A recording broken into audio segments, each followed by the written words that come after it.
The Comedy Grinder Spotlight, featuring Logan Cook.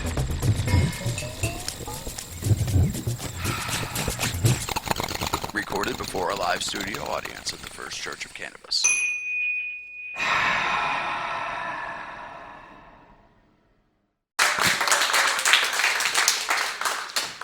First Church of Cannabis, thank you so much for having me out tonight. This is amazing. It's kind of a dream come true to have a place like this. I really love this whole place, and especially how it came about. Like, to my knowledge, it came about because of the Religious Freedom Act, right? And I love that something that was created, the Religious Freedom Act, was kind of created out of like hate and intolerance, and then through this little loophole in it, a place that has been created that's completely founded on love and acceptance and reverence for something that makes people really happy, and that's fucking awesome. So the people here should be very proud of this place. It's fucking beautiful. I don't personally smoke weed anymore. I used to a lot when I was a kid. I have a lot of fond memories of it, the ones I can remember. So I figured, since it's the occasion, I'd share a couple kind of funny stories. One, I was like probably 17. And this girl I was good friends with in high school had never smoked weed before.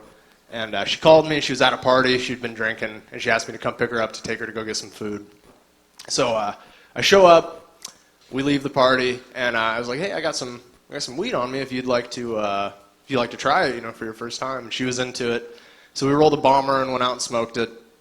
And she got hungry, so we went to Taco Bell. She wanted to go to Taco Bell. And I remember, this was like probably 12 years ago, and I remember it like it was yesterday. We pull into Taco Bell, and the car in front of us, it was a blue Saturn Ion, and it was two kids driving it, and they had reversed into the drive-thru. And she looks at me terrified, and she's like, why are they laughing at us? And I was like, no, they're just being goofy. They reversed into the drive-thru. And then she's like, why are they looking at us? Why aren't we facing the same way? Have they changed the drive-thru laws? I was like, no, calm down. It's fine. She freaked out hard, and she was like, let's just go to Kroger. I'm done with this place. We'll just get something to make it home. I was like, all right, we can do that. So we go to Kroger, and we go in. I think she wanted like Easy Mac or something, so we get some Easy Mac. And as we're walking out, I shit you not, it's like 1 a.m. We were from a shitty small town called Crawfordsville, and a helicopter flies super low over Kroger's and like flares out and lands in the parking lot for about 30 seconds, takes off and buzzes out of there. And at that point, I was kind of speechless. And she was just like, I need to go home right now. So I take her home. She didn't say anything the whole way home. And the next morning, I get a phone call from her. And she's like, oh, man, I don't remember a whole lot from last night. But did a fucking helicopter try to go through the drive-thru at Taco Bell? I love that story. I don't think she ever smoked weed again, by the way. So that was one of those, like, the stories you hear in 3rd grade of, like, well, try it once, you'll never do it again. Another good story. I want to get this out of the way. I think that weed is very beneficial for a lot of people. But let's just be realistic about some of the consequences of it, right? Like, you might do some things when you're high that you wouldn't typically do when you're sober. Like, for instance, when I was a kid, my buddy Adam and I, we got really high, and we decided to try to microwave bacon on styrofoam plates. And I'll tell you what, when I'm sober, I take a pretty hard line on eating styrofoam. But when that day, I ate like a fucking Polar Pop cup full of it, and and couldn't have been happier. So fall is here officially, guys. Halloween's coming up. It's probably my favorite holiday. I think I got my costume picked out this year. I think I'm going to go as Harambe. I'm going to get a gorilla costume and put like a bullet hole and some blood on the side and carry around a baby doll. I feel like it's going to be a big hit. Now, I love Halloween for many reasons, but especially like all the haunted houses that pop up and the TV channels start putting on all their ghost shows. I've always been like really into ghosts and shit. Like, I don't really believe in it, but it's fascinating, right? So much so that I went to a paranormal society meeting one time. And I learned a lot there. I learned that people think ghosts can fuck you. That's a thing. This woman, she shared her story. She said, Well, I've actually been in contact with a Native American entity for several years now, and we've been having an ongoing sexual relationship. I had a lot of questions, as I'm sure you folks do also. My first one was, well, how did you know that it was Native American? And she's like, well, we've been talking to it with a Ouija board, and he told us that he was part of the Lakota Sioux tribe. I was like, do you even know who makes Ouija boards? Like, it's not like some satanic cabal of Illuminati spiritualists. No, it's like fucking Parker Brothers or something. You can buy that shit at Toys R Us. Like, you really think a board game manufacturer has a patent on, like, the cell phone to the afterlife? It's like, that's like thinking you can play Clue every day and become a detective. It doesn't work that way. The other thing that I kind of had a question about was that if ghosts are real and they can have sex with people, that means they can have sex with whoever they want. And this woman was 5 foot tall and like 300 pounds and looked like she crawled out from under a bridge.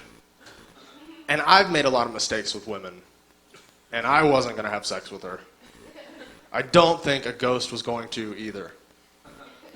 Like, if ghosts were real and they could fuck people, there would just be a line of ghosts high-fiving outside of Jennifer Lawrence's dressing room. Just all day. She'd never get to make another Hunger Games movie. Like, if ghosts were real and they could do that, don't you think lonely dudes would just be offing themselves on the daily to get with celebrities? It's like, I can't take it anymore. I'm going to go fuck J-Lo. I like that one. Been busy, guys. I did some traveling recently. I went to Chicago for a couple weekends ago. There was this like big gay convention going on up there. It's not why I went. It is important to the story, though. No, my girlfriend and I were up there. We were at a restaurant, and we had to park quite a while away, so we were walking back to the car. And as we're walking, we're passing just groups of the gayest-looking guys on the planet. And I'm not talking like the kid you went to high school with, like 10 years later, you came out of the closet, and you're like, yeah, I guess it makes sense. No, these guys were like Liberace riding a dildo-encrusted unicorn gay. Just like chains and leather. It looked like a Billy Idol impersonation contest was happening down the street. And you know, I'm pretty liberal for Indiana. Like, I'm here at the First Church of Cannabis. I think people should be able to do whatever the fuck they want as long as they're not hurting anyone. But I'm kind of ashamed to admit I was getting a little, like, uncomfortable, right? And I really had, like, that, oh, you're not in Kansas anymore moment. Now that I say that, I realize that referencing The Wizard of Oz to profess my heterosexuality may not...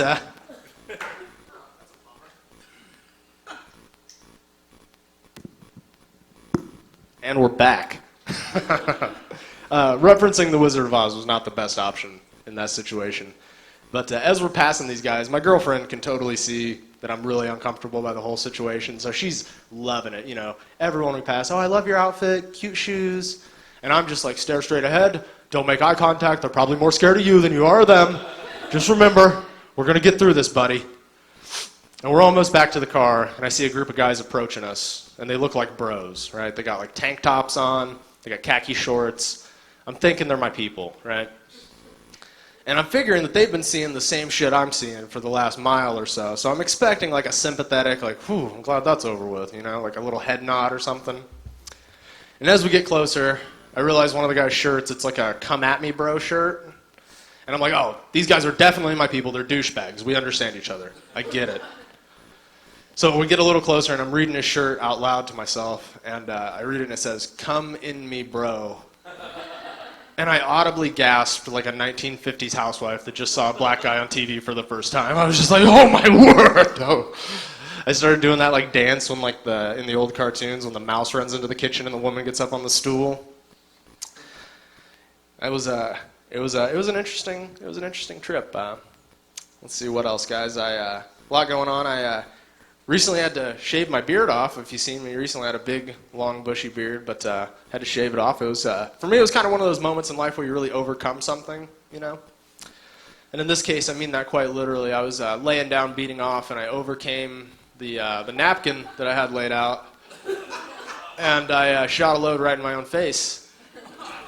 And I'll tell you what, as a man, that is one of the most amazing but yet terrifying moments that you'll ever experience. Because for a split second, I was like, man, you shot that pretty far. You still got it, kid. All right. And then that feeling was immediately replaced with just overwhelming regret and self-loathing and hatred. Just like, God damn it, Logan, you're 28 fucking years old. You got all your experiences behind you. This is the best version of you that's ever going to be. You're still coming on your own face. I thought you would have been over this by now. And I tried to dodge it. I did. Like, time slowed down. I could feel my heart beating in my head, and, just... I felt like I was in the Matrix. I just see it coming and I was like, oh, shit. And I took it right on the chin. I did. I took it like a man, though. And I tried to wash it off.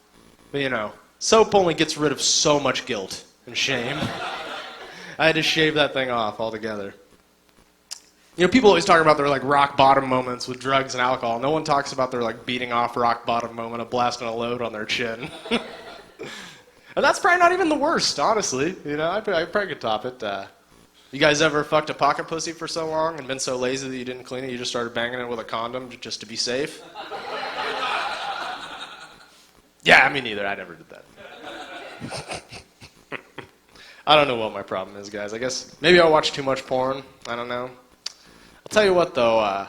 You can learn a lot from watching porn. For instance, I learned that I still have standards when it comes to women. Because I will spend hours searching for the right porn, right? I don't want the girl to have any tattoos. That's just a personal thing. I'm not into it.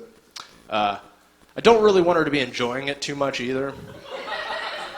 Because I need it to be somewhat realistic. I want to see a little doubt in her eyes, some guilt, some regret. I love that moment when they look at the camera and they're just like, oh, mister, I thought I was here to take some modeling photos. I need that, guys. Don't judge me. There can't be any black guys in it. It's not a racist thing. It's just me and black guys, we are equipped differently. And I can't really put myself into his enormous shoes. In real life, though, that shit can go out the window. Quick. In real life, I'll meet a girl and find out she has 2 biracial kids and a Dave Matthews tattoo. And I'll just be like, oh my God, soulmates. Do you have any more stories about how your children's fathers are complete assholes? Because I'd love to hear them. When you're a real dirtbag like myself, you'll never feel better about yourself than when you find a porn category that you didn't know existed. You're searching along and all of a sudden mother-daughter vegetable gaping comes up. And you're like, oh, that's a thing.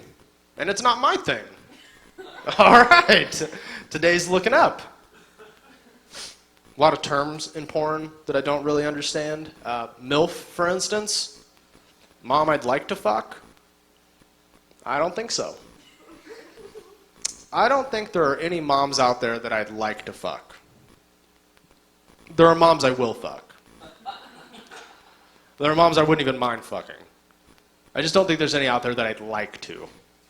If a genie came out of a lamp and gave me 3 wishes, they wouldn't be MILF, MILF, MILF. Right?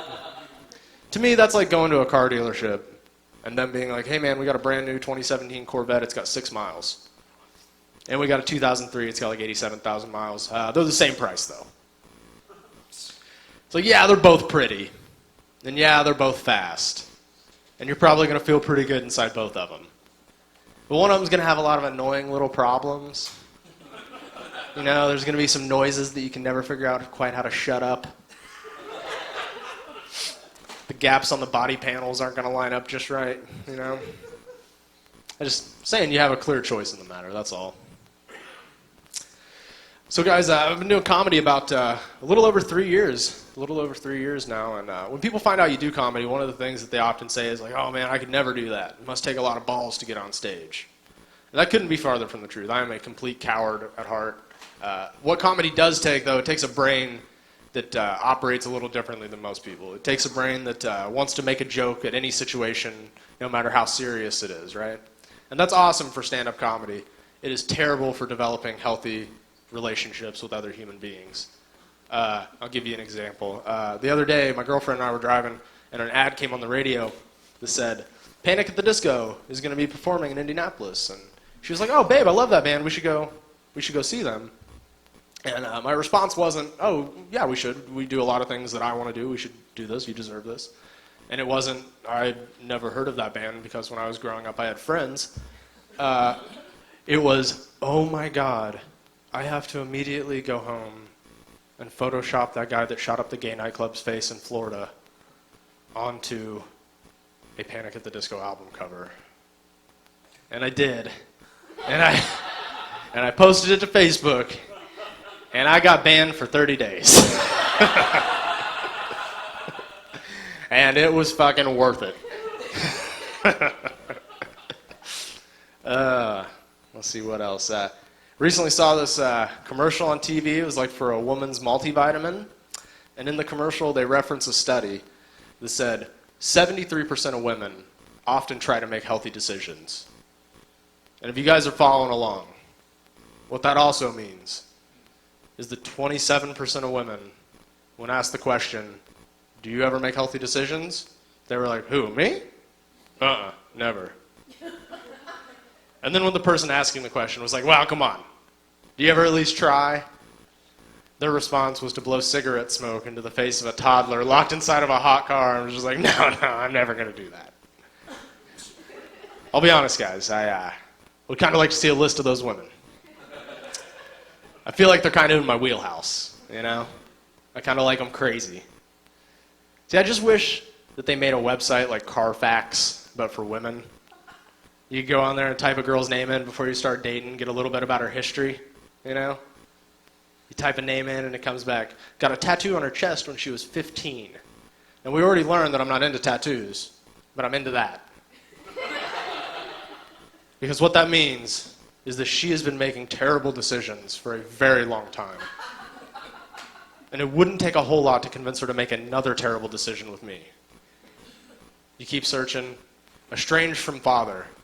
Guys, that's a home run. Those are daddy issues. That's a grand slam. You keep digging, though, and things get a little complicated. 3 suicide attempts. Oh, shit. But after all, I am an optimist, and those are just attempts. She was never successful. That means that she's healthy. Physically, of course. Not emotionally or mentally, but really that's the balance I'm looking to strike. You dig a little deeper. Ooh, several false rape allegations. I'm still going to try to fuck her, but I'm going to use your name, sir. No, actually, I'm not dating anymore. I'm happy I'm not dating. I have a great girlfriend. I think we have a really strong relationship. At least I thought it was strong until we got in this argument about Netflix the other day. You see, we both have Netflix accounts, and we're both grandfathered in at the old price of $7.99 a month. And I suggested to her, why don't you drop your Netflix and pick up Hulu, and then we'll just share the passwords and get both services. To which she replied, well, what if we break up? I'll have to pay $9.99 a month for Netflix. So I guess our relationship's pretty strong. I mean, it's not $24 a year strong. But I think we're working on it. We're going to come through it. No, I have an awesome girlfriend.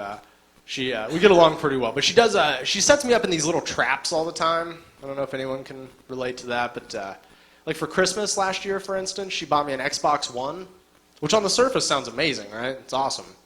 But there are a lot of unexpected consequences that go along with your girlfriend buying you an Xbox. Mainly, that she gets to dictate when and how long I play it for. It was Christmas Day. All I wanted to do was get home and play that thing. We do her family's Christmas. We do my family's Christmas. I get home, get it unboxed, plugged in, ready to go. I have a disc in my hand when I hear, oh, so you're really just going to play your Xbox all night? Okay, whatever. I just think that the holidays should be about spending time with the people you love. And what I said in my head was, yeah, I'm really just going to play my Xbox all night. Someone that loves me bought it for me, and I think this is what they would want. But what I actually said, because I'm a pussy-whipped shell of a man, was, you're right. I'll play it later. Let's do what you want to do. Meanwhile, I'm slamming Red Bulls, just hoping to outlast her. Praying that she passes out so I can get a couple of games in. It's like the only time in my life that I've ever seriously considered roofing a chick and I wasn't even gonna fuck her. These are jokes, guys. We're all friends here. I would have definitely fucked her. A little while later, she hit me with this Jedi mind trick. She's like, that North Face jacket you got me, that's like my favorite thing ever. What's your favorite thing ever? And this is where I should have stopped and thought about it for a second and realized that I might be walking into a trap. But I'm an idiot. I didn't. I'm just like, easy, babe, my Xbox. I love it. She's like, you mean you really like your Xbox more than the scrapbook I made for you for our anniversary? I mean, I worked really hard on it, and you made a big deal about it, and I just can't believe you like some electronic piece of shit more than something I made for you out of love. First off, that's baiting, and that is illegal. You can't do that shit to deer. You can't just throw a bunch of food onto a field and wait for those things to walk up so you can shoot them in the head. Where is the sportsmanship in that? And of course I like my Xbox more than I like my scrapbook. You have any idea how hard it is to strap a headset to a scrapbook and scream racial slurs at children on Call of Duty? It is nearly impossible. I love getting up on stage and telling stories about my girlfriend. She does not like it nearly as much. But, you know, really, she's not like most girls most of the time. But every once in a while, she does some, like, petty girl shit that's exactly what you'd expect. This one time, a couple months ago, I was on this website called Reddit. And on Reddit, there is a section called Gone Wild. And if you don't know what Gone Wild is, it's basically a place where broken girls can go and post pictures of their tits so that random dudes can be like, oh, okay, vote up. I like that. There was a girl on there who was paraplegic. She was disabled, and she was bound to a wheelchair. And she was posting naked pictures of herself. The first question that comes to mind is, who is taking the pictures? Because these were not selfies, okay? Can you imagine that conversation that you have to have with someone? Like, I don't really get a whole lot of attention from men because of my disability. And I really think it'd make me feel a lot better about myself if you could, like, drag me out of my wheelchair and strip all my clothes off and throw me on a bed and then pose me in sexy positions and then take pictures and then upload them to the internet so that a bunch of random dudes can be like, that's really weird, but I like it. And I'm just picturing her mom being like, no, honey, we're going to do what you want to do. It's your day. Let me get the tripod. And the best part about it, this girl's screen name on there was Disabilicious. She was owning it. I love that about her, right? So I'm like, babe, you have to see this. This is the funniest shit in the world. And I show her, and I'm expecting her to say something like, oh my God, how brave of her. I just think it's a really interesting commentary on modern femininity. Whatever, I don't know what girls say. But no, she just looks me dead in the eye, and she's like, she doesn't have that nice of a body. She hasn't walked in a fucking decade. She's never seen the inside of a gym. What do you expect this poor girl to do? Just strap her wheelchair to a fucking treadmill and get to work? Jesus Christ. Well, we've been dating for about 3 years now. We actually just celebrated our 3-year anniversary. Hopefully she doesn't leave me tonight after these jokes. But so we're starting to have that talk about, you know, getting married someday soon and buying a ring and that kind of stuff. And she has very specific requirements for the ring, right? First off, it can't be cubic zirconia. Because why on earth, what kind of sense does it make to pay 20 times less for something that does the exact same purpose, right? There's no logic in that, of course, I get it. Second thing, it has to be certified conflict-free, because she can't stand the thought of some poor, starving African kid digging this up out of the ground to feed his family. I get it, she's a humanitarian. But it got me thinking, right, that all diamonds, when you think about it, are conflict diamonds. Because you can't tell me that not every man in here tonight isn't conflicted by the thought of having to spend 25% of his yearly income on a rock that doesn't play Blu-rays, you can't surf the internet, you can't do anything with it. It's only to prove to someone who you've probably been spending 25% of your yearly income on for several years that you love them. You can't tell me that's not a conflict in a man's head, right? See, I think we should go back to the dowry system. right? Where the woman's father gives you a cow. Because if I can only fuck one girl for the rest of my life, I deserve a couple 100 pounds of ribeyes. This may come as a shock, guys, but comedy is not my day job. By day, I'm actually the manager of a Christian thrift store, which is, I know, it's shocking, even to me. And it's weird because I'm not really religious. I guess I'd kind of consider myself agnostic, you know? I think I'm just kind of like an atheist with commitment issues, you know? And I'm always worried about getting fired at my job because I kind of, you know, I do comedy, I say ridiculous things, and they're not really about that. So I'm always watching what I say, and this is the closest I ever came to getting fired. A woman came into my store, she was buying some craft items. She brings them up to the counter, I'm ringing her up, and she tells me, I'm buying these for my daughter. She's deaf and blind, and I'd just like to try to find things that we can work on and, you know, bond. And what I meant to say was, oh, wow, that's great that you're able to find something that you can connect with your daughter on. But what came out of my mouth before I had a chance to stop it was, oh, I bet she's really good at pinball.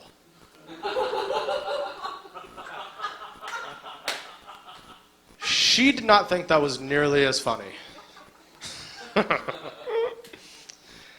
Saying ridiculous stuff, it always it gets me in trouble. I was at a restaurant the other day with some of my buddies, and I'd ordered something that had like a lot of bacon on it. And I just made the offhand comment. I said something like, I think I like bacon more than I've ever liked another human being. And the waitress kind of overheard it, and she came over, she's like, it's not any of my business, but what you said's kind of fucked up, don't you think? And I'm like, great, what are you, a mom or something? Like, what's your angle here? She's like, no, actually, I'm a vegan.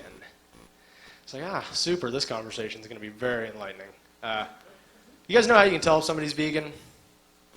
Yeah, it's not my joke, but it's very apt for this scenario here. She's like, yeah, I just don't think it's very cool that you're just sitting here joking around about the murdering and eating of a really smart animal like a pig. You know that those things are actually smarter than most 3-year-olds? No, they're not. You know what you can do with a 3-year-old? You can give them a box of crayons, and they'll color you a picture. There's no pig art out there on the world marketplace. She's like, well, they've actually proven that pigs are smarter than dogs. No, they fucking haven't. You know why? Because dogs have figured out how to become friends with people and not get eaten. I'd say that ranks them a little higher on the hierarchy of intelligence. Like I said earlier, I'm not really religious. I don't understand most religions. I think this one's about as close to getting it right as any place I've ever seen. The commandments of the religion I was reading earlier, and they are all very, very salient in my life. I think they're all perfect. With the exception of one, it says you cannot troll people on the internet. I don't want to live in a world where I'm not allowed to troll people on the internet. That is my favorite pastime. But yeah, I don't get a lot of religions, especially ones that like exclude you from doing things like Judaism and Islam. You're not allowed to eat pork. Like, I think that's crazy.